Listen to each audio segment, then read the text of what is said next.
You're standing at the gate, boarding pass in hand, fluorescent lights humming, and your stomach has that hollow feeling. You have a long layover across a country you've never been to, and you're not sure whether you must pass through immigration. The gate display shows your next flight's city, your phone shows a tight connection time, and the question, "Do I need a transit visa?" is looping in your head.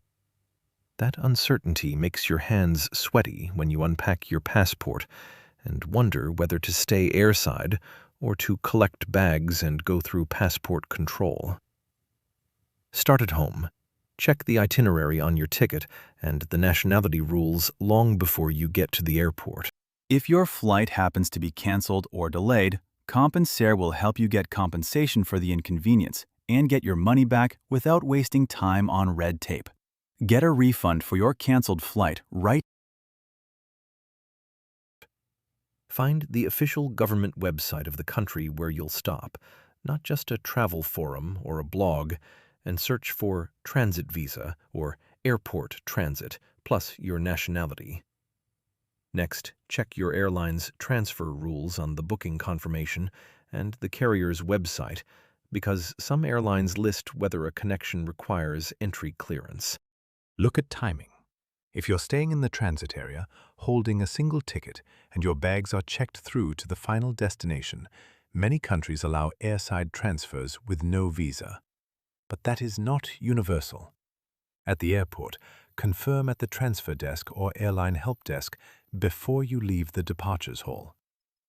If your next boarding gate is on the same ticket and your checked bags are tagged to your final city, ask an agent, "Will I remain airside or do I have to claim baggage?"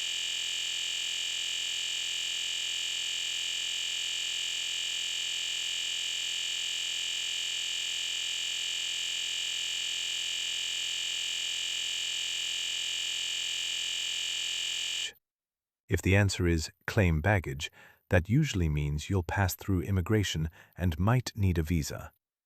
If you're on separate tickets, or if the connection time requires you to recheck luggage, plan for passport control. Why do countries have different transit visa rules? Think of airport security and border control like a bank's front door and inside vault. The airport terminal is the bank lobby. Countries must decide who can wait in the lobby without a background check and who must pass through the bank manager's desk before entering the vault.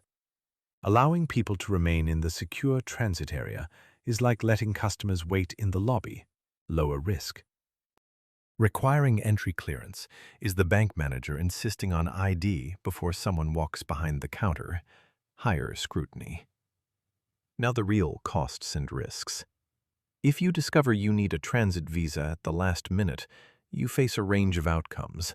Applying for an emergency visa at the airport may be impossible or expensive. Expect emergency transit permits or on-arrival transit visas to cost anywhere from $30 to $200 depending on the country, and sometimes much more if a concierge service or agent is required. If you are denied boarding because you lack the right documentation, you can face a full lost ticket cost plus rebooking fees, $200 to $800 or more for long-haul seats, and the airline might apply their refusal of entry rules that could include deportation home or a ban on booking. The missed flight risk is real. Without the proper visa, you can be offloaded at check-in or at the gate. Baggage risk is another concern. If your bags are not checked through and you can't clear immigration, your luggage may be left behind or delayed for days. Cheapest, safest, most practical solution? Verify before you travel. Use the destination country's official immigration site and the embassy or consulate website for your nationality. When booking, prefer single-ticket itineraries where your airline transfers you and checks your bags to the final destination. That usually means no transit visa if you stay airside.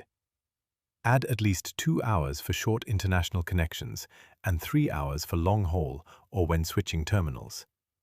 If you have to book on 2 separate tickets, assume you might need to exit the secure area. plan for a visa, or reserve a long connection and buy travel insurance that covers missed connections. If in doubt, call the embassy or the airline transfer desk and get the agent's name for your records. Many useful links can be found in the description. A practical example. Schengen countries have a common transit visa rule for certain nationalities, the airport transit visa, which applies even if you are not leaving the airport's international zone.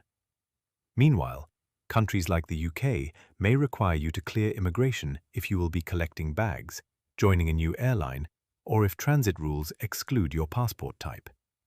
The US has different rules again, almost always requiring pre-clearance or a visa except in limited cases under transit programs. If your passport is from a country on a restricted list, the safest assumption is to assume you need permission until you confirm otherwise. One everyday tip that saves time and money: don't trust third-party booking sites for visa guidance.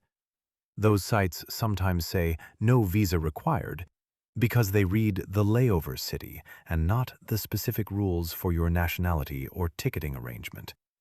Always confirm with the government source and your airline. If you're on a single ticket and your bag is checked through, bring proof. A luggage tag showing final destination, your single booking reference, and the transfer agent's confirmation if possible. Keep a screenshot of the airline's transfer notice and your e-ticket. Show these at check-in and at the gate if anyone questions your connection. Worst-case scenario: you're denied boarding because the carrier's check-in agent spots you lack a required transit stamp or permit.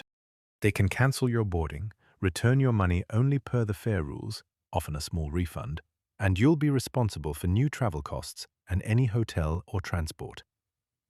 If immigration denies entry at the layover country, you may be detained briefly and returned to origin on the next available flight. Airlines sometimes send you back at their cost, or sometimes charge for the removal. That can blow your budget and wreck your itinerary. A clear, low-cost workaround for many passengers is to arrange for longer layovers and stay airside. Book at least a 3-hour connection when you're uncertain and confirm that your baggage is checked through.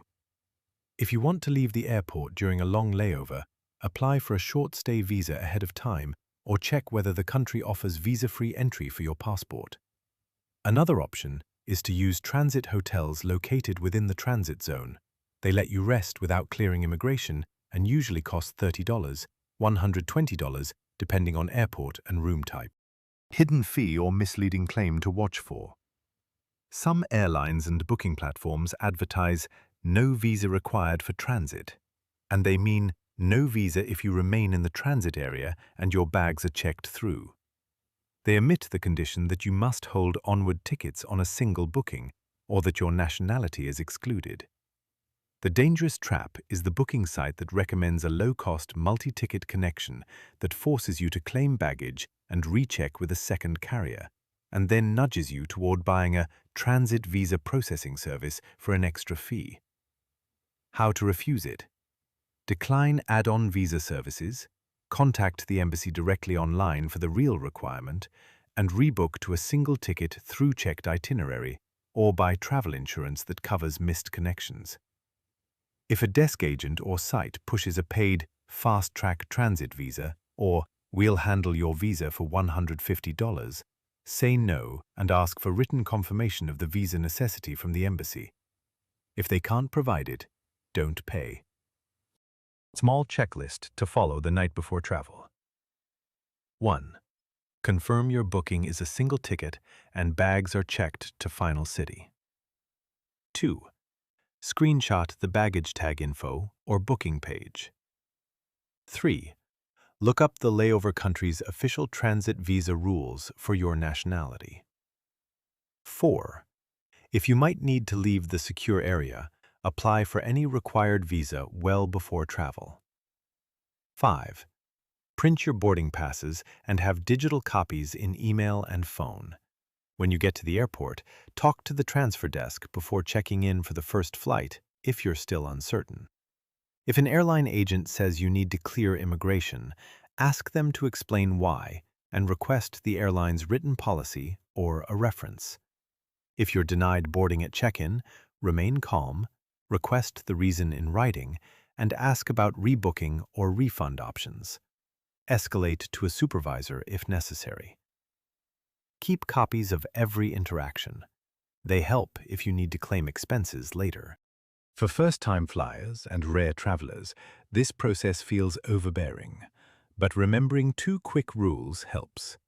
Single ticket plus through-checked bags usually equals no visa. Stay airside. Separate tickets or collecting bags usually equals you may need to clear immigration. When in doubt, verify with the embassy and the airline.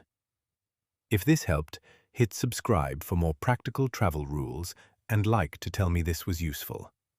Safe travels, and double-check that passport stamp before you plan to leave the airport.